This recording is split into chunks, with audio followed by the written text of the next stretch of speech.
ഒരു സ്ഥാനത്താണ് നിലകൊള്ളുന്നതെന്ന ബോധം ആ ജ്യേഷ്ഠ സഹോദരനും ഉണ്ടായിരിക്കണം. അതിനനുസരിച്ച് തൻ്റെ ഇളയവരോട് ഒരു ബാപ്പയുടെ റോളിൽ നിന്നുകൊണ്ട്, ഒരു ബാപ്പയുടെ ഉത്തരവാദിത്ത നിർവഹണത്തോടെ ബാധ്യതകൾ നിർവഹിക്കുക എന്ന കടമ ആ ജ്യേഷ്ഠനും നിർവഹിക്കേണ്ടതുണ്ട്. തിരിച്ചുള്ള ഇടപെടലുകളൊക്കെ വളരെ നീതിപൂർവകമായിരിക്കണമെന്ന് ഇസ്ലാം കൽപ്പിക്കുകയാണ്.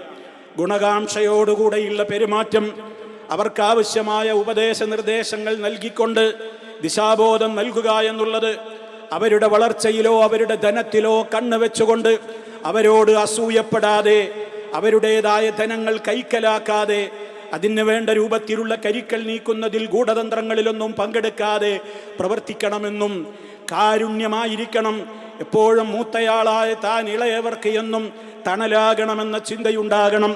അവർക്ക് സ്നേഹം നൽകിക്കൊണ്ട് എപ്പോഴും അവർക്കൊരു തുണയായി കൂടെയുണ്ടാകണം.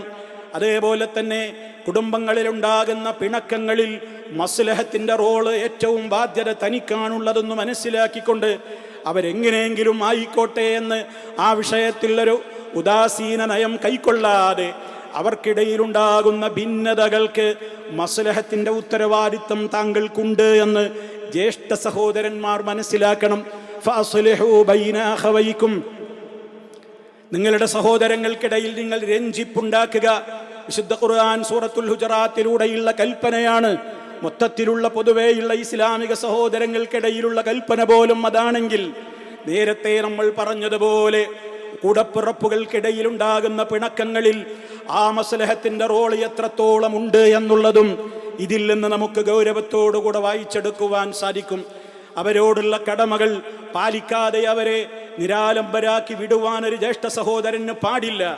അതേപോലെ തന്നെ എല്ലാ കാര്യങ്ങളിലും തൻ്റെ കുടുംബത്തെ കൂട്ടിപ്പിടിക്കുവാൻ, അതേപോലെ അവർക്കിടയിലുള്ള ബന്ധങ്ങൾ എപ്പോഴും കാത്തു സൂക്ഷിക്കുവാൻ, സഹോദര്യ ബന്ധം എപ്പോഴും സുശക്തമാക്കി നിലനിർത്തുവാൻ, ഇതിനൊക്കെ താനാണ് മുൻകൈയെടുക്കേണ്ടതെന്നും താനാണ് ഇളയവർക്ക് ഒരു മാതൃകാ റോൾ മോഡലായി നിലനിൽക്കേണ്ടതെന്നുമുള്ള ബോധം മൂത്ത സഹോദരൻ ഉണ്ടായിരിക്കണമെന്ന് ഇസ്ലാം പഠിപ്പിക്കുകയാണ്. അതിലൂടെയൊക്കെ ആഗ്രഹിക്കേണ്ടത് റബ്ബിൻ്റെ അടുക്കൽ നിന്ന് തനിക്ക് കിട്ടാൻ പോകുന്നവൻ പ്രതിഫലമാണ്. തൻ്റെ മാതാപിതാക്കൾ ജീവിച്ചിരിപ്പുണ്ടെങ്കിൽ അവർക്ക് എത്രമാത്രം കൺകുളിർമയായിരിക്കും താൻ തൻ്റെ ഇടയവരോട്, തന്നേക്കാൾ താഴെയുള്ളവരോട് ഞാൻ നല്ല നിലക്ക് വർത്തിക്കുന്നുവെങ്കിൽ അത് കാണുന്ന എൻ്റെ ഉപ്പയുടെയും ഉമ്മയുടെയും മനസ്സ് എത്രത്തോളം തണുപ്പുള്ളതാകും, അവർക്ക് എത്രത്തോളം കൗതുകമായിരിക്കും അത് എന്ന നന്മ കൂടി നിന്റെ ഭാഗത്തു നിന്നുണ്ടാകണം. ഇനി അവർ ഹയാത്തിലില്ലെങ്കിൽ ആ മരിച്ചുപോയ മാതാപിതാക്കളോടുള്ള നിന്റെ കടമ കൂടിയാണത് എന്നുകൂടി നീ മനസ്സിലാക്കേണ്ടതുണ്ട്. മാത്രമല്ല, തനിക്കും മക്കൾ വളർന്നു വരുന്നുണ്ട്. തൻ്റെ ജ്യേഷ്ഠാനുജന്മാരോട്, തന്നേക്കാൾ താഴെയുള്ളവരോടുള്ള തൻ്റെ പെരുമാറ്റം എങ്ങനെയാണെന്ന് തൻ്റെ വളർന്നു വരുന്ന മക്കളും നോക്കിക്കാണുന്നുണ്ട്. അവർക്കും അത് ഗുണപാഠമാകുവാൻ നീയാണ് മാതൃകയാവേണ്ടത്. തുടങ്ങി എത്രയെത്ര നിർദ്ദേശങ്ങളാണ് സഹോദരങ്ങളെ ഈ മേഖലയിൽ ഇസ്ലാമിന് പറയുവാനുള്ളത്.